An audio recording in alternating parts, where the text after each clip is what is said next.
This is Bree. She fell in love with Sheldon. One of my best friends described us as interracial, interabled, interhotness. And I thought that that was perfect. But being in an interabled couple doesn't stop people questioning Sheldon's role in the relationship. Of course, when we're walking down the street, we get a lot of stares. Will the pair be able to change people's perceptions and show that their relationship is just like any other loving couple? I realized that my wheelchair was going to affect the way that people perceived me, even to the point where it was like, your body will never be attractive. No one will ever find your disabled body attractive.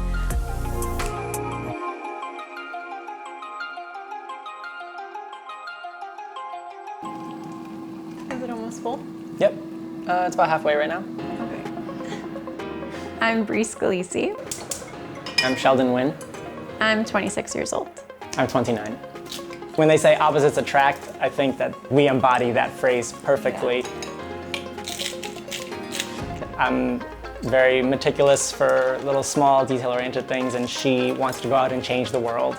I think that's like a perfect balance. We end up meeting right in the middle. Bree and Sheldon first met on a dating app 2 years ago. He just seemed like down to earth and cool and handsome.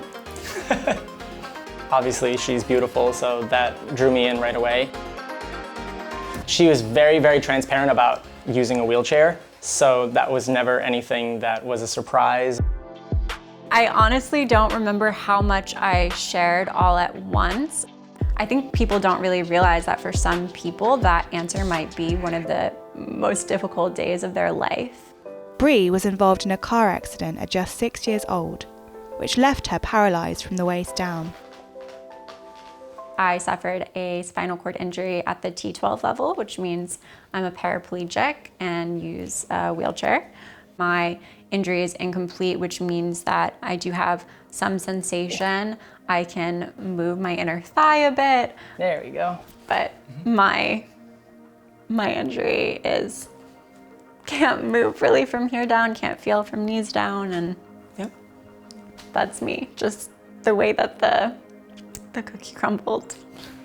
I realized that my wheelchair was going to affect my life and was going to affect the way that people perceived me. With Bree coming to terms with her new way of life, she was ready to start dating. But finding a relationship in a wheelchair comes with its own challenges. You definitely do get people who say really strange things and ask really forward questions. Sometimes they'll use the chair as a part of a pickup line. Right off the bat, we'll say, what happened? Why are you like this? Is this forever? Is this a permanent thing? Before even saying like, hey, hi, what's up? For Sheldon, Bree's wheelchair was never an issue. As their relationship continued to grow, the pair knew they had something quite special. I don't think I ever had any doubts about dating someone in a wheelchair. There may have been some hesitation just because it is something new that comes with its own challenges. And then as soon as I saw how comfortable she was and how comfortable I became, then it wasn't even a second thought. My wheelchair is something that I see as not just a medical device, but also as like a piece of me. I named her, and her name is Aphrodite. We call her Af for short. We call her Af. Despite Bree and Sheldon's positive relationship with her wheelchair, not everyone sees things the same way. People actually will say things on the street. I had someone rolling down my street the other day to get home said, "Ma'am, if your legs were stronger, you might be able to walk."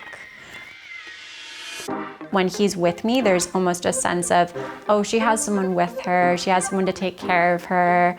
People have a really hard time imagining that a beautiful person can be disabled. It's usually like, wow, like you're so beautiful for someone in a wheelchair.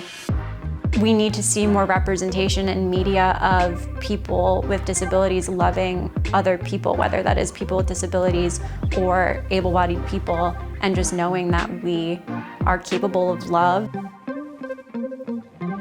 I know that a lot of people that have been dealt her hand might think that it is a struggle or that every day is something to overcome, but She loves life. She embraces her disability, her community. She embraces herself as an individual, as a woman.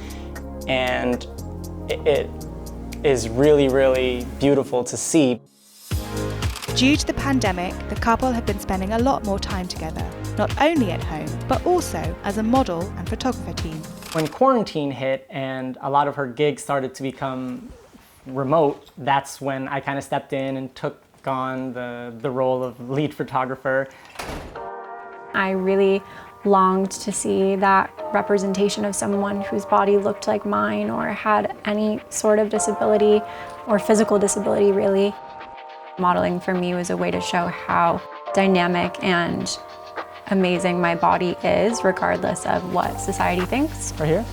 Okay, cool. Sure.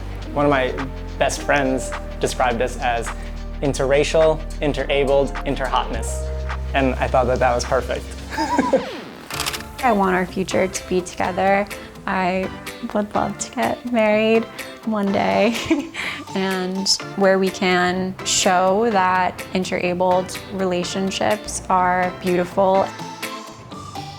We are excited to grow together. Her career is just beginning to blossom now, and I'm excited to be along for the journey.